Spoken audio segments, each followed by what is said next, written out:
and 40 minutes later she is signing a consent form for a 2.4 lakh rupee package. The patients who buy are never the ones who ask the most questions. The driver is shamed.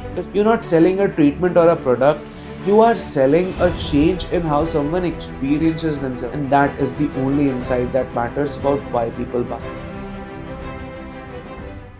Thursday afternoon, 2:40 p.m. in a dermatology clinic in South Delhi, a woman in her mid-40s is sitting across from the doctor.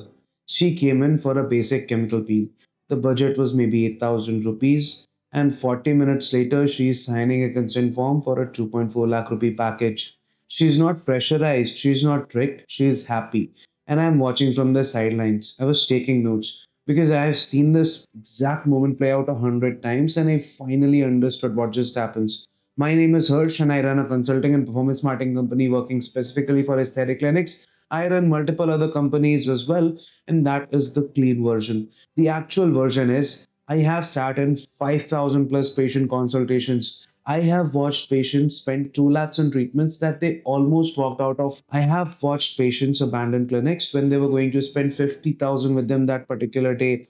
I have filled notebooks trying to understand why this was happening. And this is not philosophy. This is not theory borrowed from books. This is what I've watched happen in real time across years with real money in rooms you've probably never even stepped into.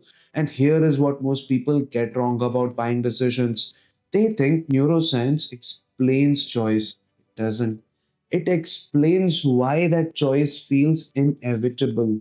Now let's talk about the moment that changes everything. Let me describe that moment. A woman decided to buy the 2.4 lakh rupee package. It was not when the doctor was talking about the technology. It was not when she saw the before after photos. It was not when the doctor used the word transformational. It was the moment she went silent. The patients who buy are never the ones who ask the most questions. The patients who buy are the one who go quiet at the specific moments. Let me tell you what that moment is and why it matters. The doctor had finished explaining the basic treatment options. The woman nodded, and then the doctor said, I'm also thinking something else for you. And then the doctor did something very smart. He stopped talking and held the silence. He tilted the chair slightly towards her and waited. In that silence, the woman's brain did something the doctor was counting on. She filled the gap. Her mind went, what is he thinking? What does he see that I can't? What does he know about me that even I don't know about myself? That is not a sales tactic. This is neuroscience. Your brain is built to resolve these ambiguities. When you're unsure, the brain generates story to make sense. The woman who is now writing the own narrative about what the doctor could see, and that was far more persuasive than the doctor could have ever told her. And this is also why most clinics fail at conversion. They talk too much. They try to fill in the silences. They try to rush to convince the prospect. And in doing so, they rob the patients of the experience of convincing themselves. Now, let's talk about what I see when patients walk in. I want to tell you that I've actually learned how people decide whether to buy expensive treatments or not. Not from, reading Cialdini's books, not from Harvard Business Reviews, but from sitting in clinic waiting rooms. When a patient walks into a consult room, two decisions have already been made before the doctor even says a single word. First, is this person trustworthy? Not is this person competent, trustworthy. There is a difference. A patient will buy an average result from someone they trust over an exceptional result from someone they don't trust. I have watched this happen multiple times. A clinic owner once told me that his patient came back for a second treatment even though the first one didn't work. The competitor across the street has a better reputation, but still the patient came back to them. And then I asked why, and she said, I never made her feel stupid for not knowing what I was talking about. He just explained things. There was no showing off. Second, does this person understand? Not can this person fix my problem, but do they understand why my problem matters to me? And this is the invisible filter. A patient can walk in with acne scars and leave without treatment because the doctor talked about scars in a way that made her feel somehow exposed rather than seen. Or she can walk in the same building, buy a much more expensive package because the doctor mentioned something specific. Something like, I noticed you always, flinch your cheek when you talk. This tells me that, the scar bothers more than you're saying, right? It's about seeing someone, and that is what makes someone buy. I know this sounds soft. You're running a clinic and not a therapy practice, but here is the thing that pisses people off. The clinic owners who are winning right now are not the one with the best technology. They are the ones who understand that aesthetic medicine is not about fixing a flaw. It is about making someone feel less alone in their insecurities. And the patients who feel understood will follow you anywhere. They'll spend money that they don't have. They'll recommend you to their friends. Now let's talk about the two-question test. I have developed a pattern. It's not perfect, but I can tell within 90 seconds whether a patient is going to convert or walk out. I use two questions, and these are not the ones that you think. The first question is something like, what would happen if you do nothing? This answer tells me everything. If the patient says something clinical like scars would stay the same or the hair would not grow back, the patient is in information gathering mode. They are shopping. They might convert, but they'll be very price sensitive. They'll compare and they'll wait. But if the patient pauses and says something like, I would feel the same way that I feel right now every time I look in the mirror, my husband would keep asking me why I'm not doing anything about my weight, or I would hate myself for being like this every year. And if the answer is something like this, the patient is a close. They've already moved past the problem and they're already thinking about the cost of not solving it. And that is where patient conversion lives. The second question I watch for is when the doctor mentions the price and the patient's response is, that is expensive. Patient's response is not, that is expensive, but if it's, can I afford that, or how do people usually pay for this? This is critical. That is expensive is a judgment, but can I afford that is a question about possibility.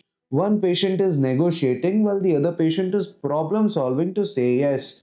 Now I've learned to listen for that shift, because when the patient moves from defending the problem to defending the investment, the sale is made. The doctor is just for formality at that point. Now, here is something clinic owners will not believe until they test it themselves. The physical setup of a consultation room will change your conversion rate more than your sales pitch. I watched a clinic increase their conversions by 18% just by moving the patient chair by 6 inches. Now, let me explain. In most clinics, the doctor sits behind the desk and the patient sits in front, right? This is a barrier. And it is also ancestral. It is the position for authority, the position that says, I have the knowledge and you need the knowledge, so come to me. And yes, that is somewhat true as well, but it also says I'm different from you, I'm separate. The clinic that moved the chair moved it to a 45-degree angle to the desk, not facing the doctor directly and not facing away either. In this position, the patient is not being interrogated or lectured, they are being consulted. The doctor can still make notes, but something shifts in the power dynamic. The second thing is what is there on the desk. Most clinics have computer, papers, some hard instruments, but the patients who converted the most were in clinics where the doctor had something else entirely, a mirror or anything to show them with their current situation.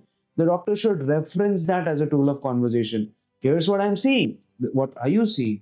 This sounds small, but it changes everything because it now says your perspective matters. I'm not telling you what's wrong. I'm trying to explore and find out with you. And the third thing nobody talks about is where the light is coming from. Clinics lit from above with hard fluorescence have lower conversion rates than clinics with light sources at eye level. Why? Because hard shadows make people look worse. Your patient walks in. She sees herself reflected in every shiny surface, and her insecurity just got validated by science. I watched one clinic install softer side lighting, and the consultation room started to feel less clinical and more like a conversation. That changed conversions more than changing the script. And this is not interior designing, this is architecture of trust. And trust is what you're really selling. Now, let's talk about something that nobody wants to admit. This is something clinic owners hate hearing anywhere. In Indian aesthetic medicine, status is not the primary buyer. That is what the books say. That is what the agencies try to sell. Status is nice to have, yes, but it is not the driver. The driver is shame. Not the kind of shame that is pathological or needs therapy, but the kind of shame that is intimate and private. The shame of a woman who sees her skin change and feels like she's losing something. The shame of a man losing his hair and feeling less like himself. The shame of someone who thinks that wanting to look better means there is something wrong with them as a person. I have watched affluent patients turn down luxury treatments because they did not want to admit they needed them. I have watched other patients from far more modest backgrounds spend money that they didn't even have because they just could not stand the alternative.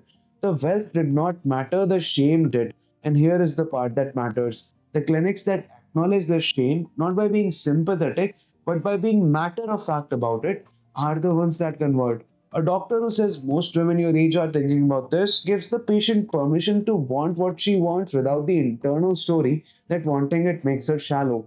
That one sentence changes whether someone buy. The clinics that lose conversions are the ones that trying to reframe it as positive or empowering. Something like you're investing in yourself or doing this for yourself. That actually makes it worse because now the patient is adding another layer, guilt about being selfish. Instead, the most effective clinics just say, you do not like how you look. That is okay. Well, let me show you what is possible and what can change. Simple and direct. No false empowerment, just understanding. Now let's talk about the patient who almost bought. Let me tell you about that very specific patient. The person was about 28, 27, came in for a consultation for an under eye treatment. Budget was probably 15,000 rupee for the basic procedure. The doctor ran through the options. The patient said that he likes the idea. The doctor was already drawing up the consent papers, and then something happened. The doctor asked one more question. So, what made you finally decide to come in now? The patient hesitated. She said, my boyfriend said he liked my face the way it is. He was just being nice, but it made me feel like if I do this, like I'm not listening to him, like, am I being a vain person? And here is where most doctors, go wrong. They double down on empowerment. This is about you, not about him. Wrong move. The patient now feels judged about caring about her boyfriend. The doctor in this case did something different. She paused and then she said, I get it. Here's the thing though. You're not doing this because you said something negative. You're doing this because you noticed something and you're trying to explore it further, right? You can like your face as it is, but you can also decide if you like it differently, na? Both things are true, right? That is not sales language, that is permission language. The patient bought that day, not just the basic package, but she bought the larger package and she said yes to a follow up treatment in another 6 months. So that day, the patient became a believer. Why? Because the doctor gave her something more valuable than a procedure. She gave her a story about herself that she could now live with. Now, let's talk about what your brain is actually doing. You're being told that people make decisions with emotion and justify with logic, right? That is true, yes, but it's not completely true. Your brain is not one brain, it has three brains stacked on top of each other. All three are fighting for control, and the one that wins is almost never the one that you think. The bottom brain or the reptile brain is running base level survival and threat detection. In the consultation room, this brain is asking, is this safe? Can I trust this person? Will this hurt? The middle brain then is the limbic system. This is running emotion and meaning making. Does this matter to me? Does this connect to something I care about? Do I feel seen? And then the top brain, the prefrontal cortex, is running logic and justification. Can I afford this? Does this make sense? What would people think? Now, most sales training teaches you to win the top brain, and that is why it fails. The top brain is the last one to decide. It is the justification machine of the decision that the other two brains have already taken, and then they try to make it sound reasonable. In that clinic in South Delhi, the woman who bought the 2.4 lakh package, her reptile brain decided that the doctor was safe because she was calm, because the clinic was clean, because the patient seemed happy. Her limbic brain then decided she was seen because the doctor acknowledged her insecurities and there was no judgment. And finally, her prefrontal cortex was now tasked with the easy job. How do I pay for this? Now, most clinics are fighting the wrong brain. They are sending information to the top brain. They are sending before after photos, credentials, where the decision has already been made in the bottom two brains. Now, here is what I want you to understand. If you're running a clinic or running any business, you're not selling a treatment or a product. You are selling a change in how someone experiences themselves. In that change begins the moment they sit down. Before you say anything, it changes based on whether they feel safe and seen. The clinics that are winning right now are not winning because they have better technology or better marketing. They are winning because they have figured out how to make someone feel less alone in their vulnerability. The consultations that convert are the ones where patients leave having told the doctor something they didn't even plan to say, where a moment of silence becomes a moment of certainty, where a question about status or price or logistics becomes a question about what is possible.